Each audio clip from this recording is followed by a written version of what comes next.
Great. Well, thanks, Jody. It's an absolute pleasure to be here with you. Today, I will be talking to you about the dangers of ultra-processed foods, what they are and why we need to be aware of them, and the culinary medicine solution. As Jody mentioned, and as many of you know, just about all the stories we tell in Montana include the Yellowstone, even our food stories. And this story is no exception. So with that being said, let's begin our journey.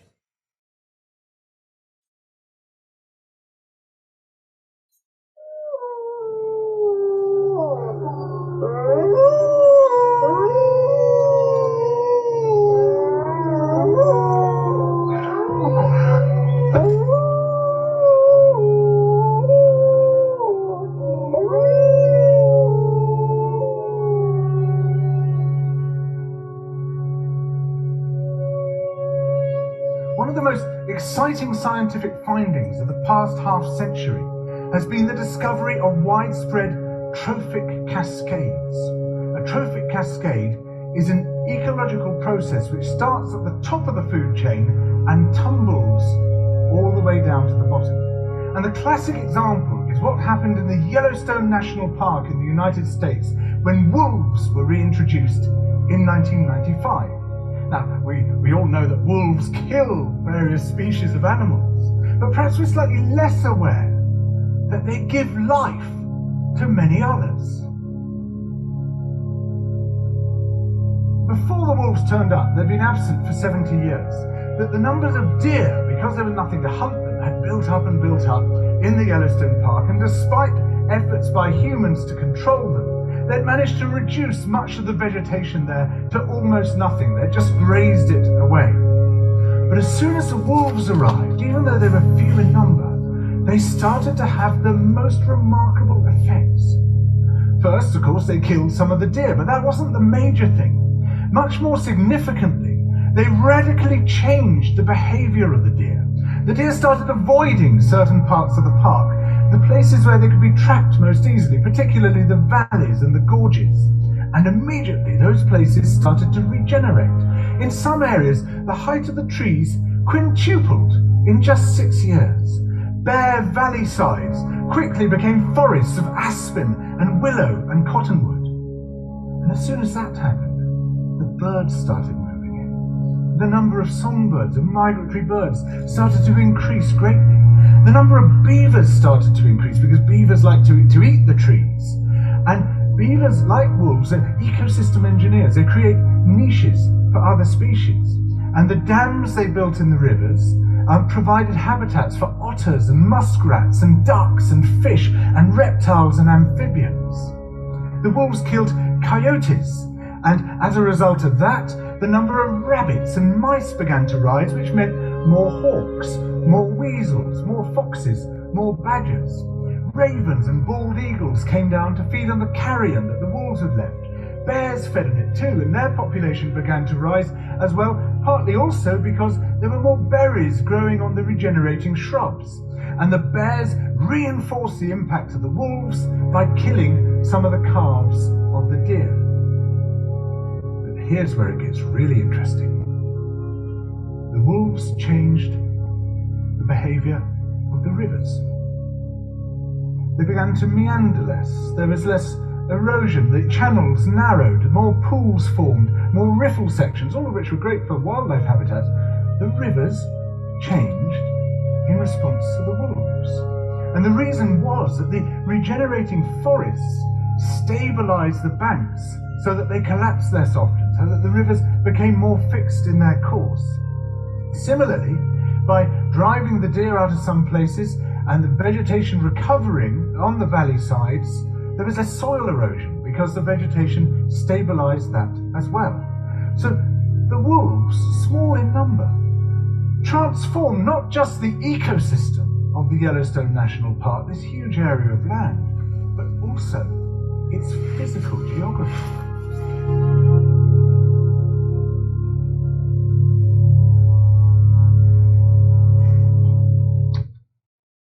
Wow. So let's just take a moment to recap in terms of systems, because in the real world, systems happen. As we saw, Wolves were reintroduced into the park to reduce the number of elk and deer because the ecosystem had become unbalanced. Whilst this was achieved, the wolves in the process affected the entire ecosystem, eventually impacting the very course of the rivers. How did we not see this? It's due to a matter of perspective and not understanding the nature of systems, including ecosystems, which are built upon multiple internodal relationships and not linear sequence.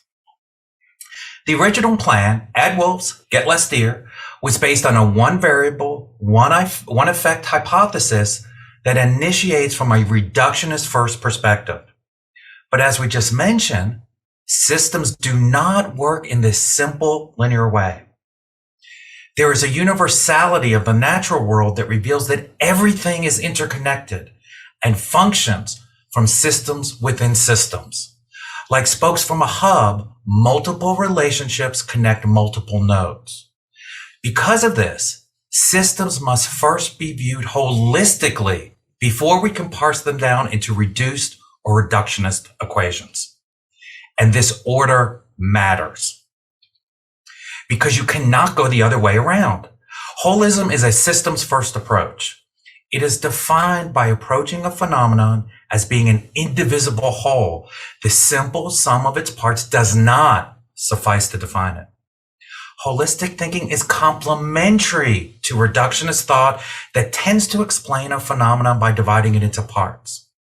The reductionist strategy must always be considered within the context of a holistic construct. As an example, a holistic systems view of you as a human being considers you, the individual person, first. As we deconstruct further, we can eventually reduce the equation down to about 45 liters of seawater and maybe $5 worth of elements. However, and this is critical, you can't take 45 liters of seawater, add $5 worth of elements, toss it in a cauldron, and create a human being. The order of analysis, the perspective from which we approach the problem, is fundamental to correctly understanding it. Today, the study of nutrition resides in the state of great confusion, especially for the general public.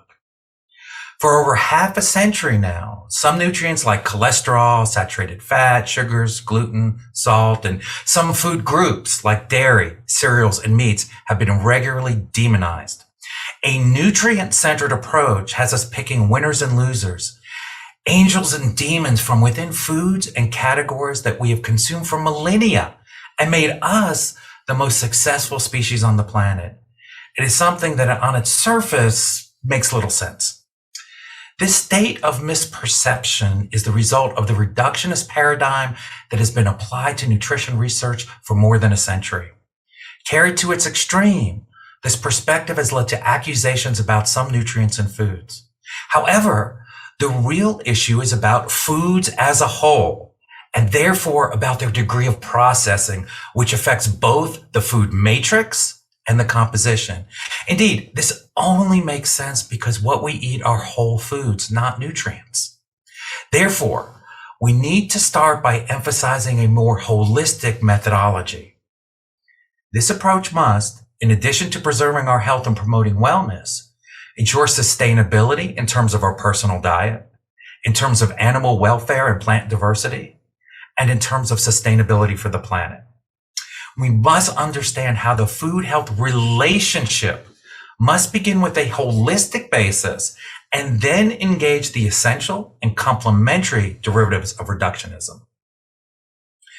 Currently, our nutrient-centered extreme reductionist view is divorced from the reality and ethical considerations of our current food and food pathways.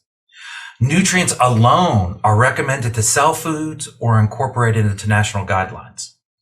In advertising, manufacturers often use nutrient-only based messages like rich in fiber, antioxidants, vitamins, and minerals, or low fat and low salt to sell ultra-processed products.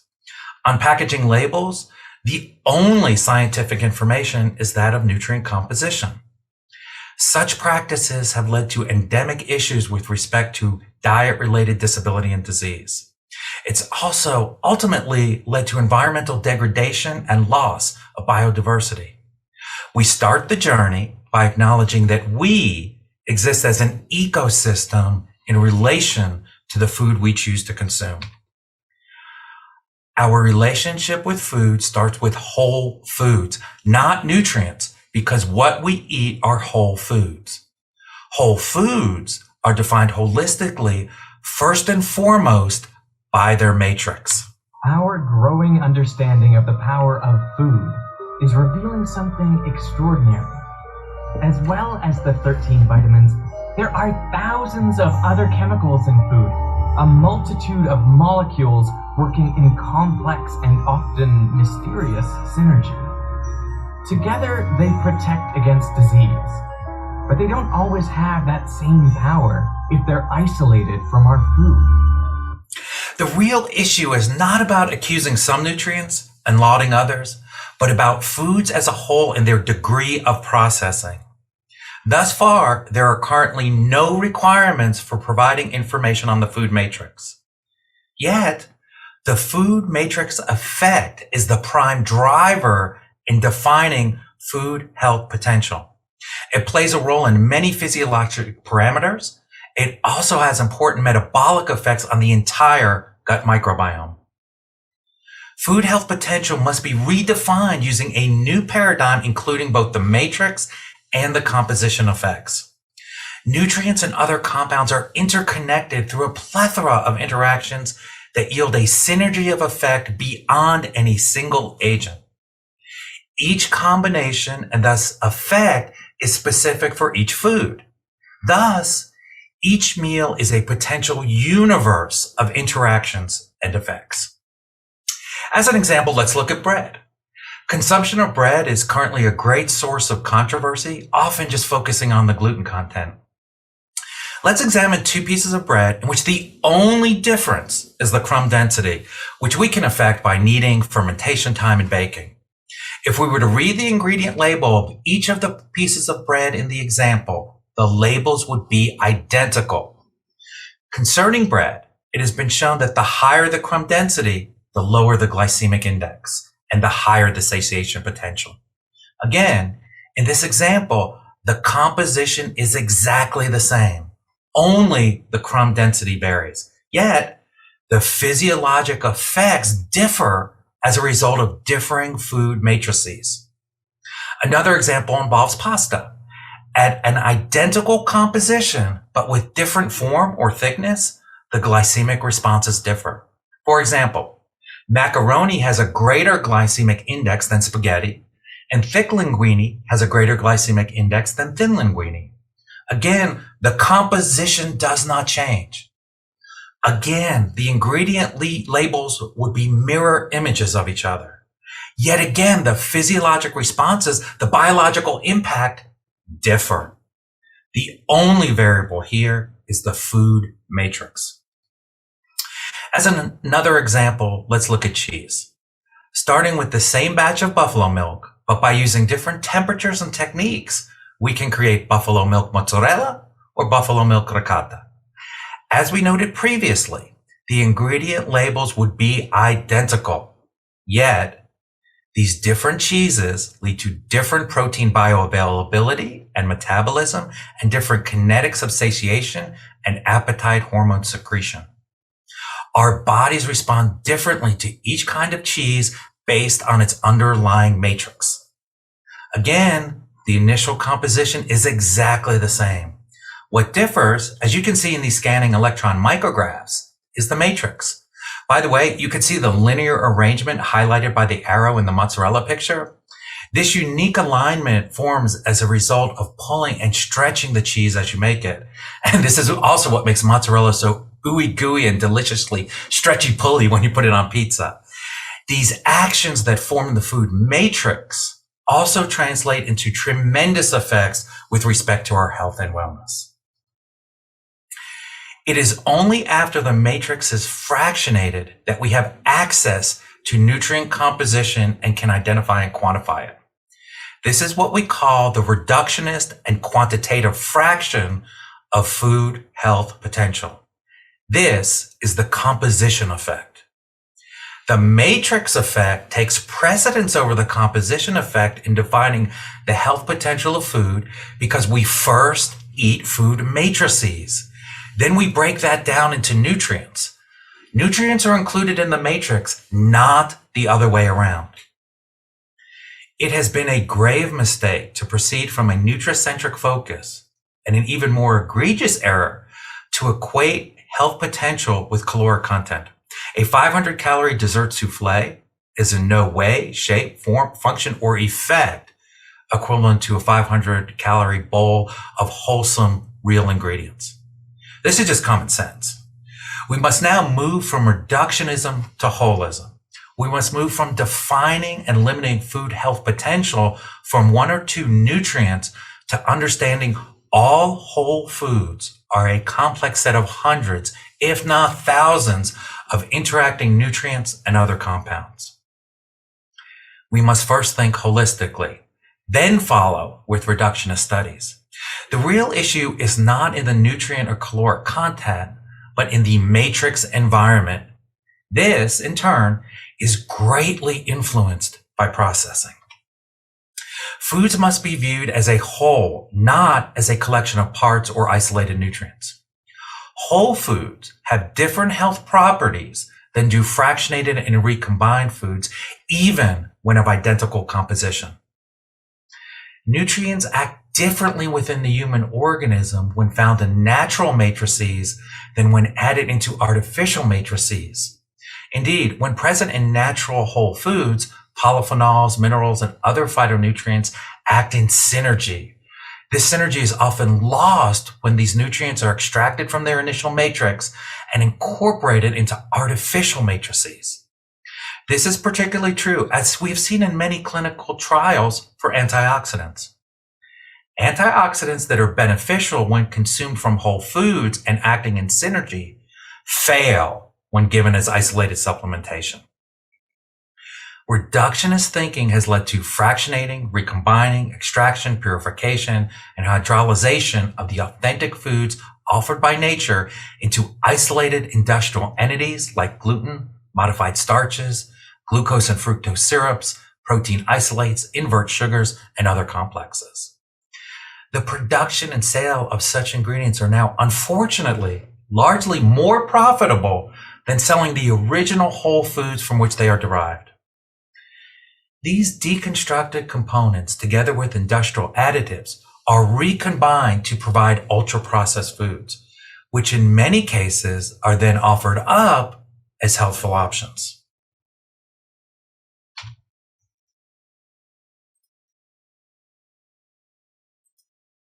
When we consider ultra-processed foods, or UPFs, we must consider the impact of processing on the food and ingredient matrix, the contents of added salt, sugar, and fat, the nature and number of markers of ultra processing, or MUPs, the levels of additives. As an example of how to evaluate foods according to such criteria, I'd like to share the NOVA classification. This was first introduced in 2009 by Professor Carlos Monteiro and colleagues from the University of Sao Paulo in Brazil. It is currently in use in many countries around the world and has been adopted by the United Nations. NOVA classifies food not by macronutrients like sat, fat, or carbohydrates, nor by legacy classifications like red meat or vegetables, but by the level of processing. For the purposes of our discussion today, we can lump groups 1 through 3 together. These groups are NOVA Group 1, unprocessed and minimally processed foods. In this example category of dairy, this might include raw milk. NOVA Group 2, processed culinary ingredients. In this example, this might include butter. NOVA Group 3, processed foods. Once again, in this category of dairy, this might include traditional cheeses. Note that milk-based drinks with additives or cheese-like food substances, think cheese from a spray can, are ultra-processed or NOVA Group 4 foods. These represent the bulk of the standard American diet and exist in complete contradistinction to the traditional diets that abound with the flavor and texture and the deliciousness of real wholesome food from groups 1 through 3. I want to take a moment and address the topic of processed foods as opposed to ultra-processed foods. There's often confusion around the difference, and some use that confusion to create misinformation to assert a benign and innocuous nature to ultra-processed foods by lumping all these foods together as simply processed, or by referring to them euphemistically or implicitly as opposed to explicitly defining them. When we chew our food, we process it. When we cook our food, we process it. When we ferment our food, we process it. As an example of benign processing, we can start with raw almonds or Nova Group 1. We can then make almond powder by crushing the nuts on Nova Group 2. We can further extract the liquid from this, yielding almond milk or Nova Group 3. The almond powder and the almond milk produced this way act within our bodies in a way demonstrably different from Nova Group 4, the ultra-processed foods or UPFs.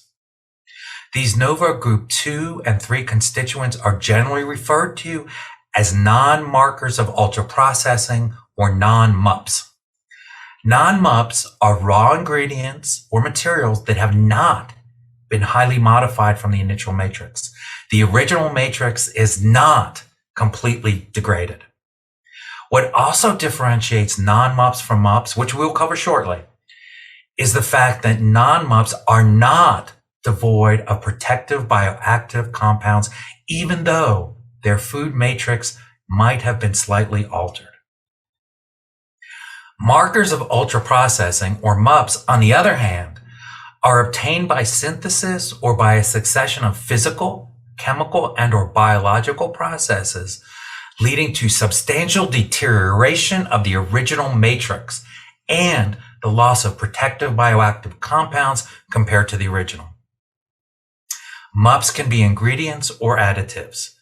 Ultra-processed food, or UPFs, are characterized by the presence of at least one added MUP. This is where and why groupings based on nutricentric categories break down. For example, concerning sweeteners, there are several options based on degrees of processing.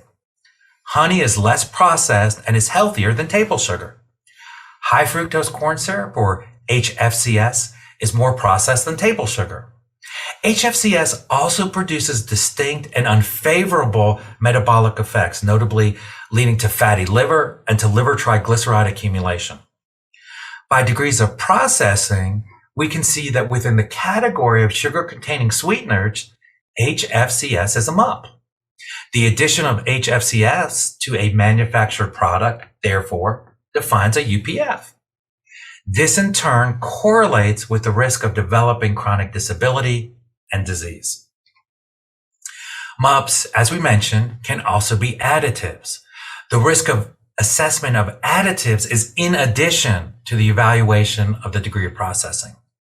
As you can see from this assessment of common products found in French supermarkets, additives, like many MUPs, are ubiquitous amongst our supermarket choices.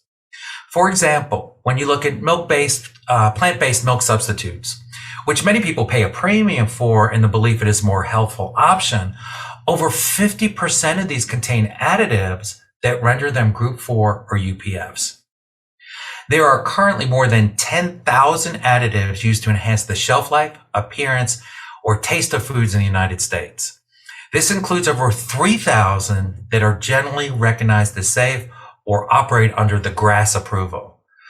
GRAS essentially requires nothing more than the manufacturer's word that the compound is benign. GRAS operates under provisions of the Food Additives Amendment of 1958, legislation based on science from almost 70 years ago. By whatever combination and mechanism through which we wind up with UPFs, the fact remains that within the world of comestibles, ultra-processed foods are unique. They are constructed to be hyperpalatable and addictive. They are designed for profit and long shelf life. Their characteristic components are either food-like substances of no or rare culinary use, or else classes of additives whose function is to disguise the use and flavor of such substances and try to make them resemble the real foods which they aim to replace. Natural foods are a small proportion or even absent from ultra-processed products. Substances only found in ultra-processed products include some directly extracted from foods, such as casein, lactose, whey, and gluten, and some derived from further processing of food constituents, such as hydrogenated or interesterified oils, hydrolyzed proteins, soy protein isolate, maltodextrin, invert sugar, and high fructose corn syrup. Classes of additives only found in ultra-processed products include dyes and other colors, color stabilizers, flavors, flavor enhancers, non-sugar sweeteners, and processing aids such as carbonating, firming, bulking, anti-bulking, defoaming, anti-caking, glazing agents, emulsifiers, sequestrants, and humectants. Several industrial processes with no domestic equivalents are used in the manufacture of ultra-processed products, such as extrusion and molding and pre-processing for frying. As an example of why, what we currently lump together as the same are in truth completely different classifications with profoundly different health implications, let us examine the humble pizza, one of America's and the world's most popular foods. We can craft a traditional pizza napoletano from a crust made with organic flour, water, salt, and yeast. Top it with tomatoes seasoned simply with salt. Add that fresh buffalo mozzarella from grass-fed cattle, verdant basil from our windowsill garden, and perhaps a drizzle of cold-pressed extra virgin olive oil. These are the ingredients that we and our gut microbiome have evolved to thrive upon over millennia. This is a NOVA Group 3 food, the kind that correlates with better health and wellness, not to mention the simple joy from such fantastically scrumptious food. An industrially produced standard chain pizza is a NOVA Group 4 or ultra-processed food. When a pizza is no longer a pizza, we must make a shift. The pervasiveness of UPFs derives from a demand for convenient and consistent food. Consistent food must be reproducible food, and reproducible food requires reproducible ingredients. This is why a chicken nugget, something that from a culinary perspective should be no more than a handful of ingredients, requires the 40 different components you see on the slide to manufacture. So while convenience plays a role in our everyday lives and our everyday decisions, today we must give pause and we must ask ourselves, when it comes to our food, is convenient food the best food? Because the data certainly suggests that convenient and ultra-processed food is by supersized leaps and bounds the predominant food choice. Since the end of World War II, the entire world has been undergoing an unprecedented nutritional transformation from traditional to ultra-processed products. It is the first time in the history of humankind that we've subjected our bodies to such a magnitude of artificial food matrices and to so many ingredients and additives of strictly industrial origin. When regularly consumed, ultra-processed foods become deleterious to health, and even more so when they constitute the basis of our diet. Unfortunately, the latest data reveals that from age 5 onward, UPFs form the foundation of almost 70% of the average American diet. These UPFs are not the real foods like red meat, eggs, or butter that have sustained us for millennia. UPFs, particularly in the form of fast food, junk food, and convenient snacks, are what Americans have been gobbling up in ever-increasing shapes, forms, and super sizes for over the last 70 years. A single can of soda a day increases your risk of cardiovascular disease by approximately 30%. The average American now drinks over 50 gallons of soda per year. Over the past 3 decades, the consumption of high fructose corn syrup has increased by over 10,000%. As Dr. Mozaffarian of Tufts University notes, the evidence linking chronic disability and disease now strongly points to these ultra-processed foods. In terms of the so-called usual suspects that continue to be blamed for our increasingly ill health over the last half century, let us look at the facts And if the data does not fit, you must acquit. In 1905, the average American consumed 71 pounds of beef per person per year. In 2010, they ate just 60 pounds. During that same time period, consumption of veal decreased from 7 pounds to less than half a pound. Lamb consumption decreased from 6 pounds to 1 pound. Pork consumption decreased from 62 to 48 pounds. Egg consumption likewise decreased from 284 eggs per person per year to 243. All of these decreases are statistically significant. From 1970 to 2005, butter consumption declined by 15%. Lard consumption decreased by 47%, and whole milk consumption decreased by 73%. Over the course of the 20th century, Americans' overall consumption of saturated fats decreased by 21%, a statistically significant number. Conversely, consumption of vegetable fats has more than doubled in the 100 years from 1909 to 2009, increasing from 36 pounds to 80 pounds, and by 63% alone from 1970 to 2000. From 1910 to 1970, vegetable fat consumption, primarily in the form of oils, increased by over 400%. In 1909, Americans consumed 15 pounds of chicken per person per year, and in 2009, that increased to 80 pounds. Turkey consumption increased from 2 pounds in 1935 to 9 pounds in 2009. From 1910 to 1999, per capita consumption of fish rose from 11.2 to 15.3 pounds per person per year. These are the results of recommendations based on the one variable, one effect, reductionist narrative. It is a result based on a historically derived viewpoint that no longer applies to the modern table. What I have just recounted are the results of the recommendations that Americans were told to follow. And they did. They did this because of the low-fat campaign, which began in the United States in the 1960s, and with which many of you are no doubt familiar as it persists today. Confronted with an increase in cardiovascular disease, the U.S. government asked scientists to find the cause of this. The American scientist Ansel Keys thought fat was the cause, whereas the British scientist John Yudkin thought it was sugar.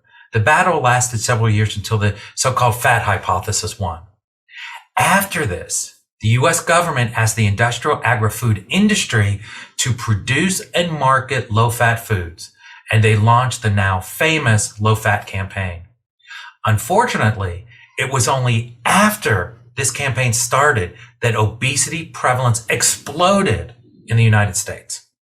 This was because the fat in foods had been replaced by other ingredients, notably added simple sugars.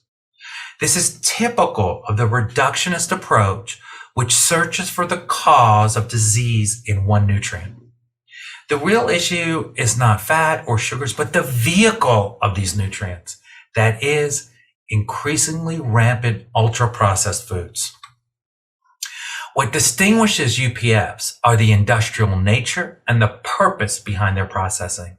They are constructed foods with novel physical and chemical compositions.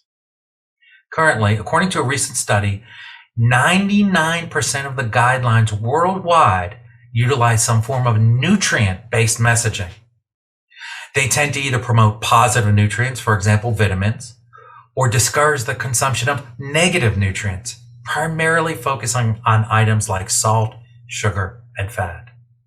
When processing was discussed, guidelines favored implicit or euphemistic terms which do not differentiate between the levels of processing and confuse consumers. Such messaging prevents the public from understanding or implementing proper dietary advice. The term ultra-processed was used in only 7 countries, 4 of which are in South America, and as you can see on the slide, does not include the United States. Conversely, the UPFs themselves predominate in consumer choices globally, particularly in industrialized nations. A study examining the presence of UPFs in the average French supermarket yields some intriguing insights and highlights current challenges regarding the pervasiveness of these creations in every food category. About 25,000 products were evaluated. 2/3 were UPFs. Over half of those UPFs were very highly processed. The average number of ingredients for each product was more than 10. Over 85% of the products with more than 5 ingredients were UPFs.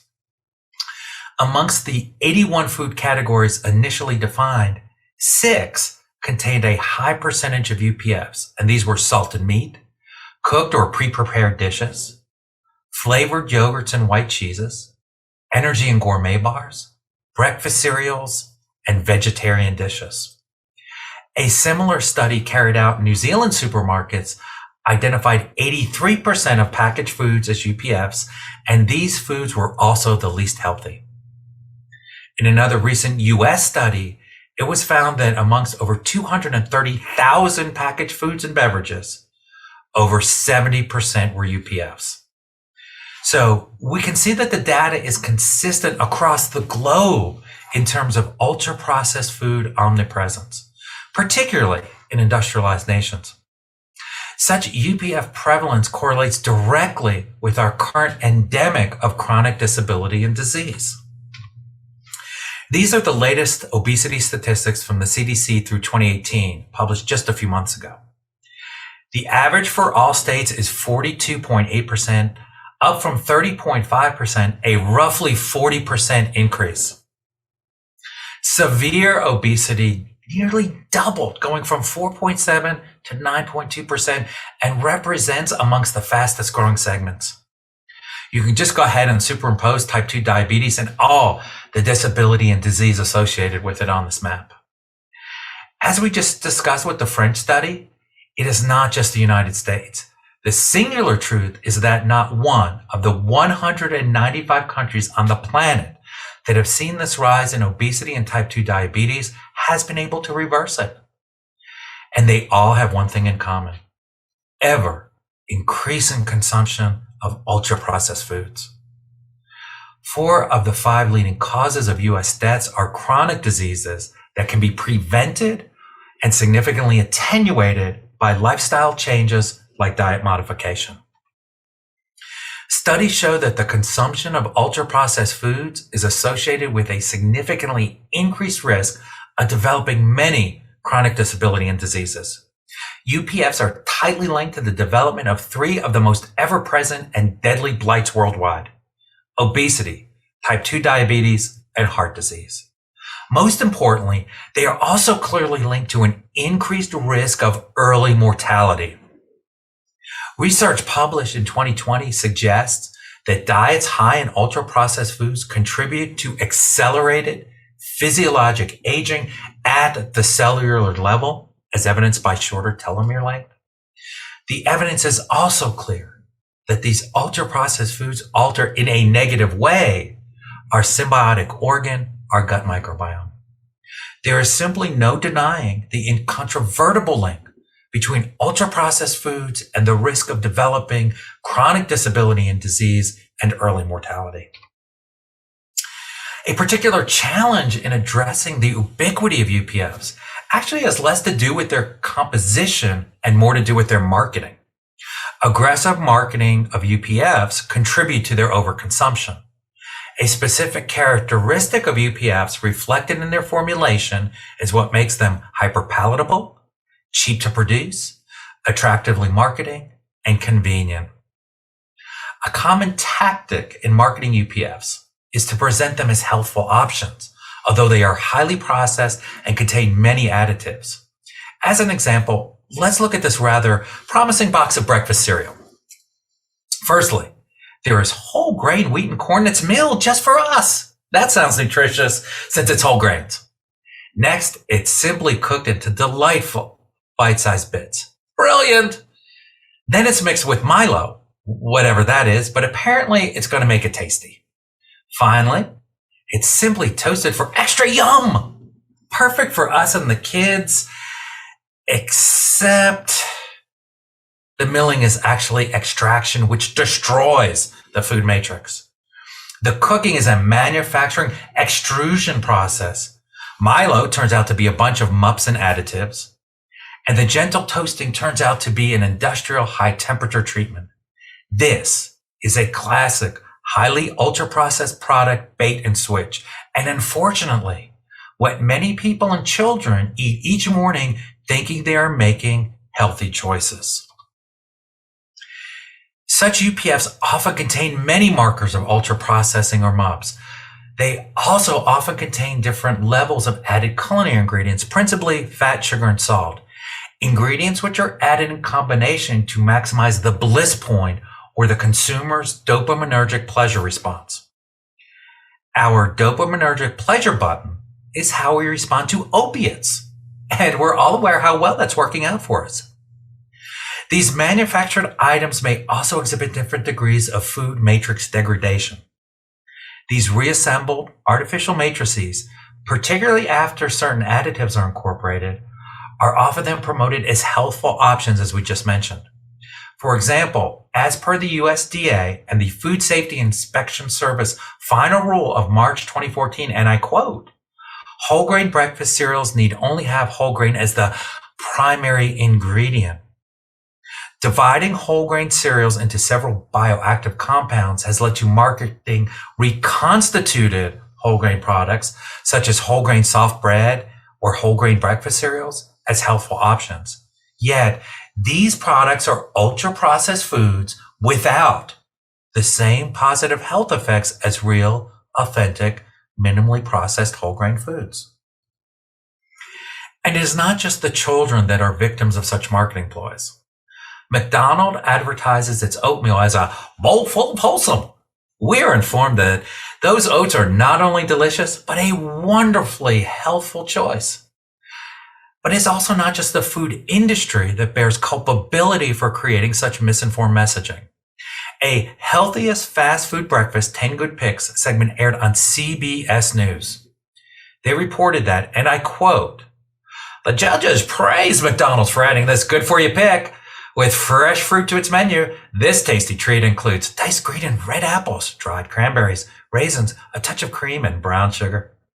Plus, oatmeal's soluble fiber helps lower cholesterol and control blood sugar, helping to fight off diabetes, end quote.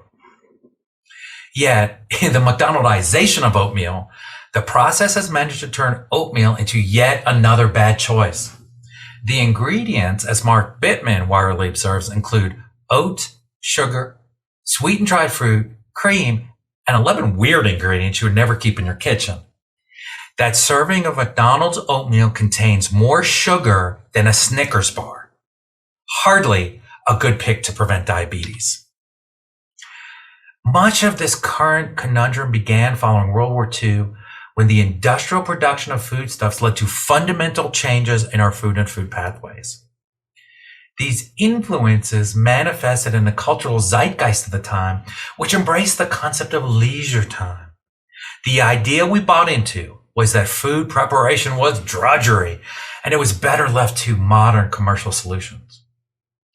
And in our 21st century, ever busier 24/7 nonstop world, those are guiding principles we still embrace.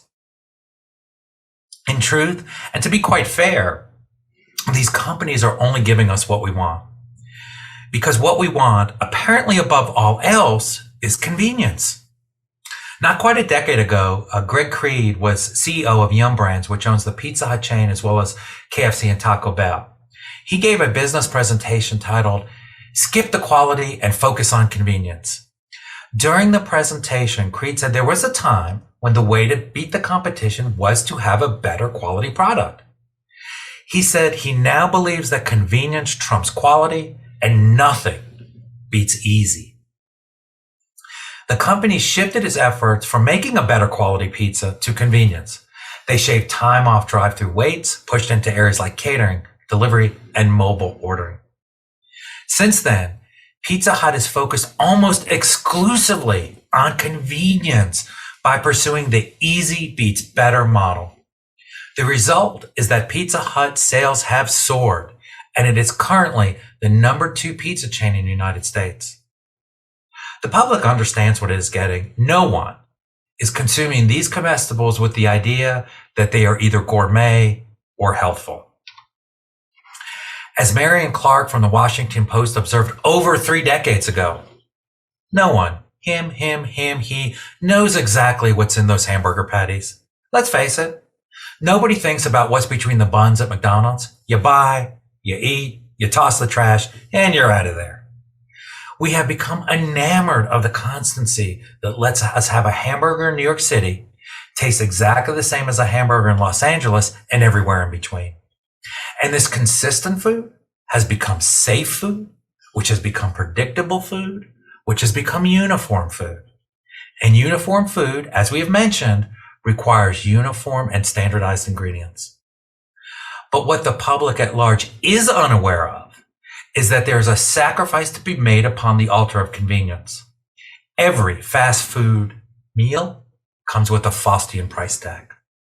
In Ontario, Canada, a comparative study of 385 of the regions with the most fast food services were much more likely to have higher rates of heart attacks and a much higher mortality rate from coronary disease. In Australia, studies demonstrate that the risk of cardiovascular disease and other chronic diseases like type 2 diabetes correlates with the presence of fast food restaurants. And in the United States, it has been observed that the greater the number of smaller, local food retail outlets, the lower the rate of obesity and diabetes in that location. But perhaps, like in many controversies, the best way to get the answer is an old-fashioned, no-holds-barred, face-to-face smackdown. This was done in an interventional inpatient study of UPFs versus unprocessed foods, mano a mano. Each patient served as their own control. The participants were inpatient, so their diet was tightly controlled. Most importantly, the UPFs and unprocessed diet were exactly matched at presentation, not only for calories, but for macronutrient composition. Therefore, each group was presented exactly the same amounts of carbs, fats, etc., and allowed to eat as much or as little of each meal as they desired. What were the results? Gobsmacking. The diet of UPFs caused weight gain in the form of body fat. The matched, unprocessed diet resulted in spontaneous fat loss and weight reduction. All this occurred in the face of diets equally matched for macronutrient composition.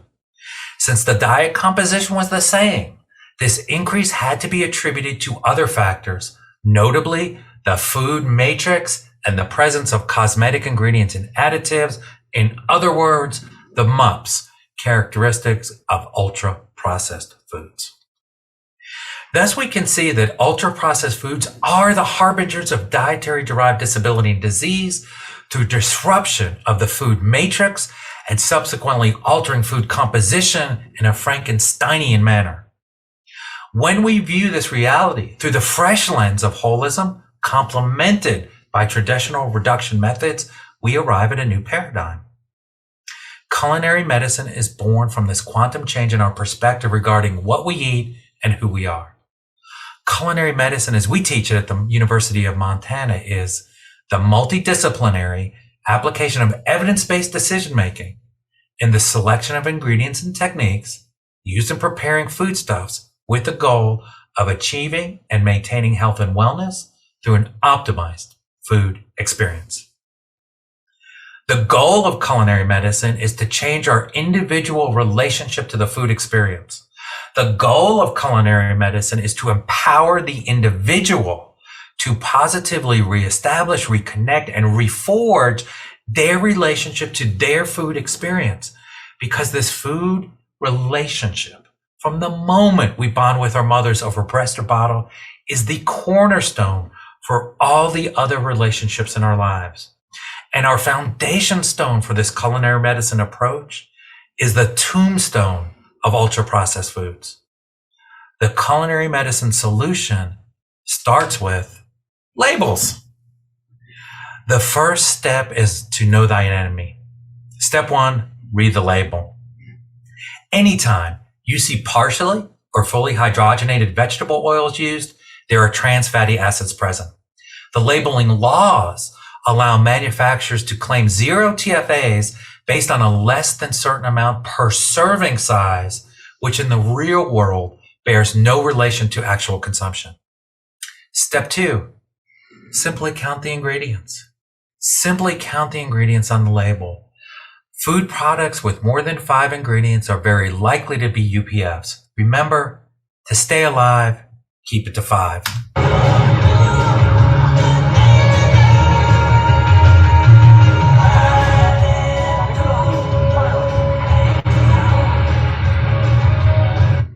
When we shop the supermarkets, it is no longer simply safe to skirt the outer limits.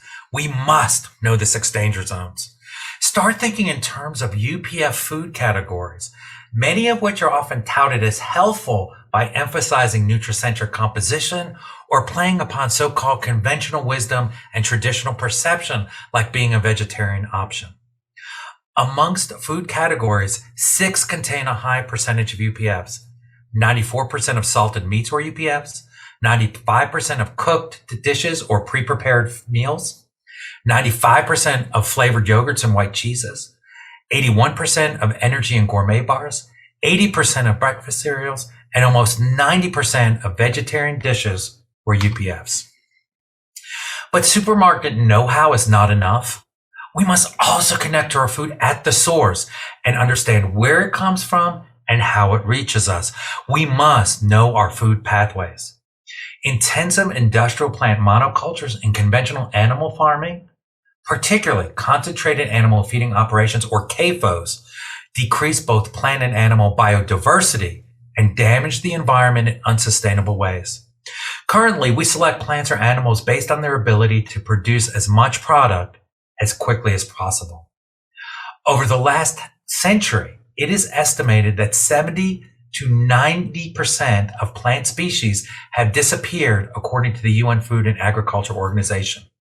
There are roughly 300,000 plant species on Earth. Of those, over 30,000 are edible. Of these, roughly 300 have been regularly cultivated and consumed. Today, only 150 species of plants feed the planet. And the average American, they exist on roughly 10 plant staples, including wheat, corn, rice, and bananas. Currently, only 12 plant and 5 animal species account for 75% of the world's food. To produce this, modern industrial agriculture operates in a way that results in the destruction of nature's complex systems. This is yet another alteration to our native food pathways. Agriculture has become much, much too simplified. The solution, according to Jonathan Lundgren, a former USDA entomologist and farmer, is creating farming systems that are more like nature, with variety and complexity. Nature abhors a monoculture. Biodiversity is life. Network systems like those used in regenerative agriculture are more akin to the complexity found in nature. These ecosystems produce organic, real, and authentic foods in a fashion that renders them in the state with which we and our gut microbiome co-evolved to bring us pleasure, health, sustenance, and wellness, all the while addressing in a positive fashion the issue of sustainability and planetary health. We need only ask ourselves a basic question. Do we really want to get our food from a place we would never, ever want to visit? Sustaining biodiversity involves holistic thinking, recognizing the interdependence between all entities, humans, animals, and the environment, with each one sustaining the other. Such an approach forms the foundation for the regenerative farming method. The culinary medicine solution is based upon this type of thinking in terms of ecosystems, understanding the links and the relationships between our food and us. Because dietary biodiversity is also directly beneficial to us. A study demonstrated that at equal energy intake, a meal based on 18 botanical families led to better antioxidant status than a meal based on 5 botanical families.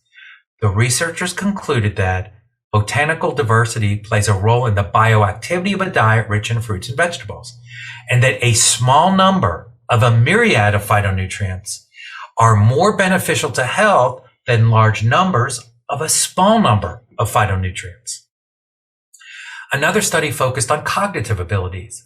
They observed that people whose consumption of plant products was highly diversified had a significantly improved cognitive status compared to those whose diet was not very diversified. They found that the variety, not the total amount of fruits and vegetables, provides cognitive protection in adults. Variety takes precedence over quantity because protective phytonutrients act in synergy. The whole is greater than the sum of the parts. The existence of such synergistic effects applies not only to the multiple ingredients found within a single food, but to the interactions between multiple foods within a meal. This is part of the food experience.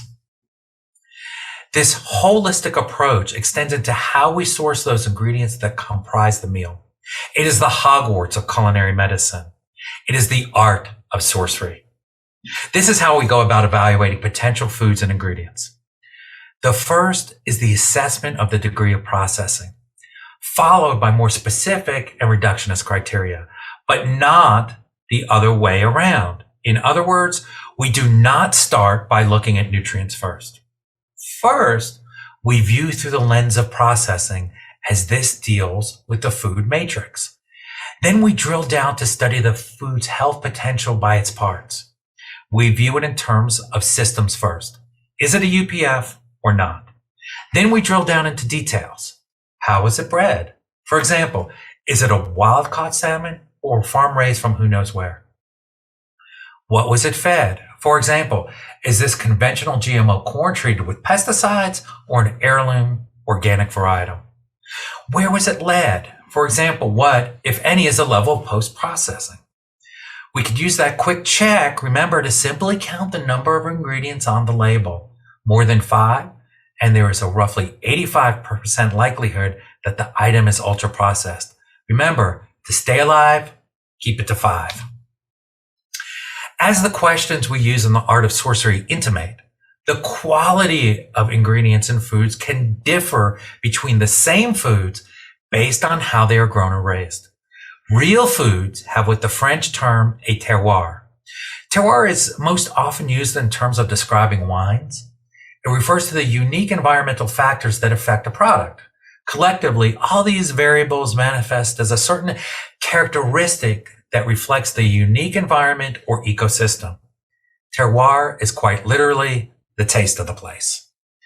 It turns out that terroir can affect the health potential of foods. How and where we raise our food matters a lot. This is because the ultimate composition of a whole food depends on where and how it is raised. This in turn affects aspects of the food's synergy and multifunctionality. Synergy refers to the fact that individual components in food work together in ways that cannot be replicated by adding them back in individually, as we do when we fortify or enrich ultra-processed foods.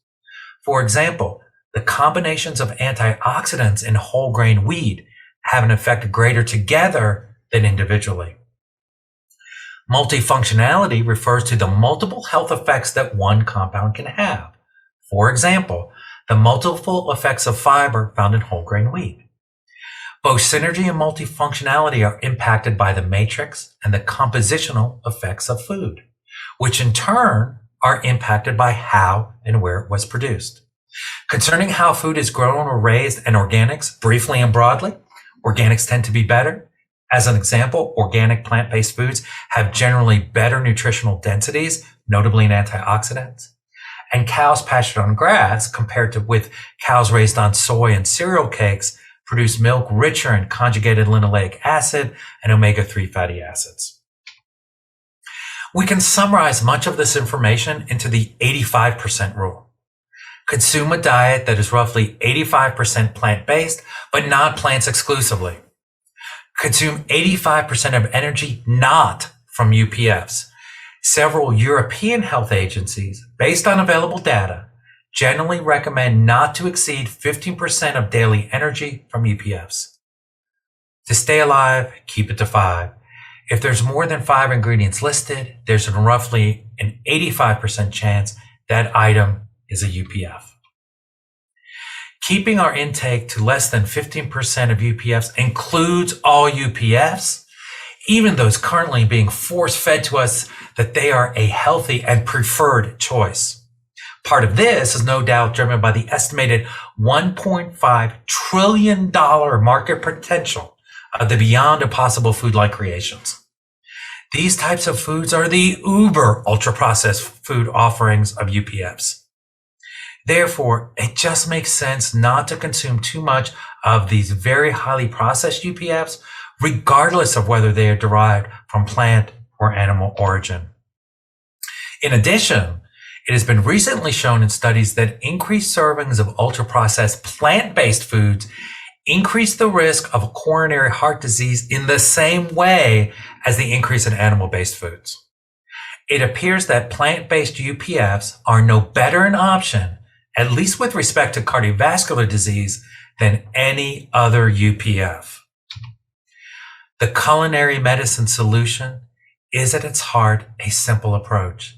Eat a variety of real, whole, and authentic foods, mostly plants.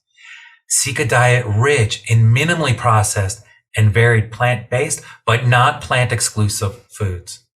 Avoid UPFs. It is the processing that drives the health potential. Thus, dietary advice must be food-based as opposed to nutricentric. Such approaches focusing on UPFs are already in place in other areas of the world. In Brazil, as shown here with their food technology pyramids, people are educated on UPFs versus minimally processed foods and guided to make their choices based on the level of processing. This change in food classification and ultimately in our perspective in how we view the challenge is of great import in public health because of the association of UPFs with chronic diseases, which carry huge societal costs. This connection to chronic disability and disease exhibits a greater length and degree of processing than to the usual food groups such as dairy, red and white meat, and eggs.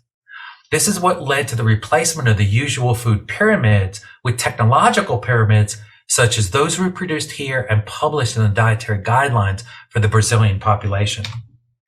As an illustration, I'd like to walk you through a few examples. All we need to focus on for the purposes of making healthful decisions is a simple binary choice. Is it a UPF or Nova Group 4 or not? So often we are directed to make a choice by the emphasis, like this first case, that the product is vegetable-based. But it is clear that pea-based meat substitutes are not the same thing as eating fresh or even frozen peas.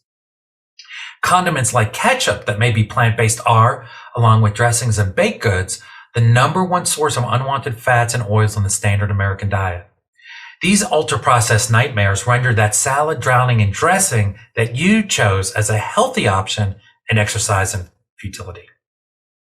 And the idea that industrial loaves of bread equate with artisanal, traditionally crafted bread is another great deception. As you can see, a traditionally fashioned loaf is minimally processed and usually only contains flour, yeast, salt, and water. They often undergo long ferments, which have a profound effect on the final bread matrix. On the other hand, a modern loaf is produced from massive amounts of flour, water, yeast, salt, additives, and sugar that is mixed and fermented for less than an hour. The dough is extruded into pans and then shuttled through a tunnel oven for 18 minutes. These short, aggressive fermentation and production methods negatively impact the final matrix, yielding loaves that are much more difficult to digest and translate into negative physiologic effects such as a high glycemic index. Similar confusion can arise amongst other food groups when we do not consider processing as the first variable. Plant-based milk, which by the way has been popular in Europe since the Moors introduced almond milk in the 8th century, when produced traditionally is not an ultra-processed product. However, start adding all those ridiculous flavorings and additives and you wind up in group 4. Likewise, that surimi fake crab sushi roll is not a healthful choice, although you might be patting yourself on the back for eating fish. And the egg you cook at home in either butter or olive oil is a deliciously brilliant choice. But the veggie omelet at the breakfast chain made with refined plant oils and usually a number of other mups is a massively poor selection, although you might think it wonderfully helpful based on prevailing misinformation. When we make these food choices, after accounting for process and implying the art of sorcery, we should diversify by choosing organic, seasonal, and local foods whenever possible. A recent review concluded that, in general, the consumption of local foods produced in ways adapted to the local environment is certainly one positive factor in promoting improvements to the health of the environment, the economy, and society in general. When we address the needs of the community in terms of culinary medicine, what we need to do locally simply begins with serving up some pie. P, provide access to minimally processed foods. We need to examine the food pathways and implement strategies to remove barriers and facilitate access to wholesome, real food. I, inform the consumer. We need to inform the consumer through programs and venues exactly like the one here today. Educate. Educate parents and children, with almost 70% of the diet consisting of UPFs from age 5 onward. We have a current crisis amongst our youth and young people. It is imperative to implement educational endeavors for parents, children, and young adults. In moving to address the challenges of informing and educating about the dangers of ultra-processed food, we can follow the 4 Ps in terms of guiding principles. Proceed. Proceed from holism to reductionism. Order matters. We must begin with global thinking and then carry out the reductionist studies. We must view any secondary analyses in a holistic context. Perspective. Adopt a new food classification based on the degree of transformation or processing. This has already been done by Monteiro and his colleagues, the founders of Nova Classification, and new studies are forthcoming. Potential.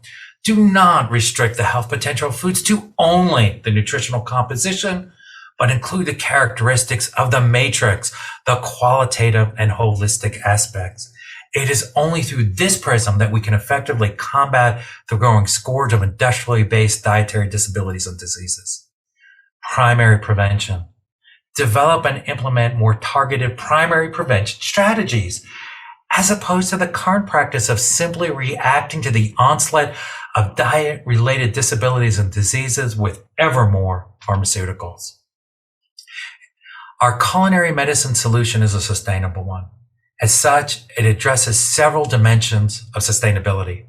Sustainable health. That is long life, but a healthy long life with an increase in the healthy life years or years without disabilities. The diet must be sustainable for the individual. In other words, folks, it's gotta be yum. 2, sustainable socioeconomics. That means including the access of healthy and affordable foods for everyone, regardless of socioeconomic status, including fair and equitable trade worldwide. Animal welfare and diversity. The production of food must include animal respect and not reduce animal species to only 2 or 3 genetic types for quantity and rapidity of production. We must likewise promote plant diversity and move away from destructive monocrop agriculture. Food safety. Mechanisms need to be in place to assure that the food we eat is safe from spoilage and foodborne illness. This is one area that has been well addressed in Western countries. Environmental sustainability. This means understanding the relationships between us, our food and food pathways, and the global ecosystem, including the issues of climate change, pollution, and loss of biodiversity. Cultural sustainability. This involves respecting traditional culinary heritage and cultures.